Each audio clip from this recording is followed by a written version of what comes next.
நரியை குதிரை பறி ஆக்கி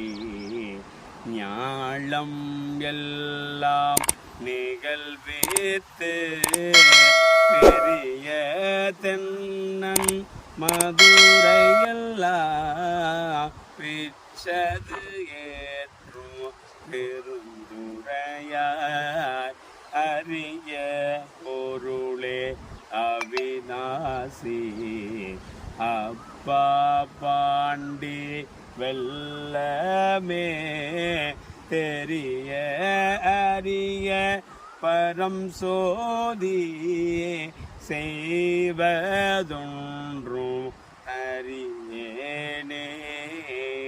அரிய பொருளே அவிநாசி அப்பா பாண்டி வெல்லமே தெரிய அரிய பரம் சோதி செய்வதும்